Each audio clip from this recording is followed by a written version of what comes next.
Ndugu zangu wananchi wa kata hii na matawi haya mawili, jina langu mimi naitwa Kidenya Nyere, katibu wa mheshimiwa mbunge Nicodemus Henry Maganga, mbunge mkweli, wazi, pia mwajibikaji. Niko hapa kwa sababu ya tokanayo na mkutano wa tarehe 6. Tarehe 6 mheshimiwa mbunge Nicodemus Maganga alikuwa na mkutano hapa. Nyinyi wenyewe mlitoa kilio cha utakavu wa madarasa, lakini pia mheshimiwa mbunge akaahidi kuleta mifuko 20 kwa ajili ya kukarabati haya madarasa. Hongereni sana wananchi mlivyojitolea kusema, naye mheshimiwa mbunge amejibu hoja yenu. Kwa hiyo mnachotakiwa ni kwenda kufanya sasa taratibu ambazo mlikuwa mmezipanga, kama ni kusogeza mchanga, mkarabati ya madarasa. Tunatamani mpaka mwezi ujao mbunge atakapokuja kurudi akute tayari imeshatekeleza. Hii mifuko 20 mkakarabati shule yenu. Lakini nisisitize, isije ikatokea mkabadilisha tena matumizi ya hii mifuko. Hii mifuko imetokana na mfuko wa jimbo na iko chini ya mkurugenzi. Watafuatilia kuona kama kweli hiyo mifuko imefanya kazi.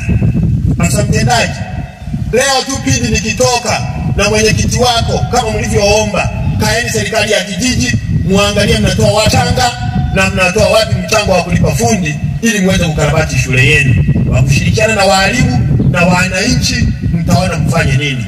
Mkono wa mbunge kupitia mfuko wa jimbo leo tutakabidhi hapa mifuko 20. Ndugu zangu, watu wa Mbogwe nzima na watu wa hapa Magugu na tawi hili lingine la Nyandwiga, mimi niwashukuru sana, mmejitokeza mapema. Asubuhi sikutarajia kwamba itakuja watu wengi wa namna hii. Niwaombe ndugu zangu, endeleeni kukiamini chama chenu, Chama cha Mapinduzi. Ni chama pekee sasa ambacho kinakuwa na dira ya maendeleo na kinakuwa na ilani na utekelezaji unaotekelezeka. Nyandwiga safi. Nyandwiga mpo. Cha kwanza kabisa nimshukuru Mwenyezi Mungu mwingi wa rehema kwa siku ya leo kwa kumkaribisha katibu wa mbunge katika kijiji hiki cha Nyandwiga na kata ya Homoro. Cha kwanza kabisa napenda niseme, katibu wa mbunge, naomba nikutume kwa mbunge. Kamwambie mbunge tunamshukuru sana tena sana kata hii. Kwa maana moja, amekuwa akitoa ahadi zake na anatekeleza.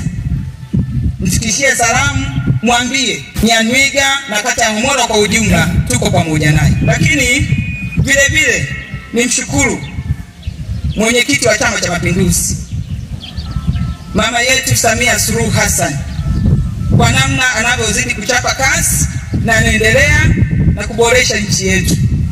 Lakini nisimsahau diwani wa kata, ndugu yetu Vincent Benedicto Busiga, kwa namna alivyosaidia kata ya Homoro na anaendelea kupambana nayo mpaka dakika ya mwisho. Nyandwiga safi. Kwa majina yangu ninaitwa Pili Meshak, ni diwani viti maalum wilaya hii ya Mbogwe, lakini natokana na kata ya Homoro. Kwa niaba ya uongozi wa shule tunashukuru ofisi ya mbunge kupitia katibu wake, lakini na mbunge wetu. Naomba tu ufikishe salamu zetu kwamba tumepokea simenti hizi na kazi iliyopangwa itafanyika. Asante sana. Nashukuru sana ndugu katibu wa mbunge kwa kutuletea mifuko ya simenti ambayo aliahidi mheshimiwa Maganga. Tunashukuru sana, tumepokea kwa mikono miwili na tutakwenda kuifanyia kazi kama ilivyopangwa, wala haita kwenda kwenye matumizi mengine. Tunashukuru mheshimiwa, aendelee kutushika mkono na sisi tupo kwa niaba yake. Asante sana.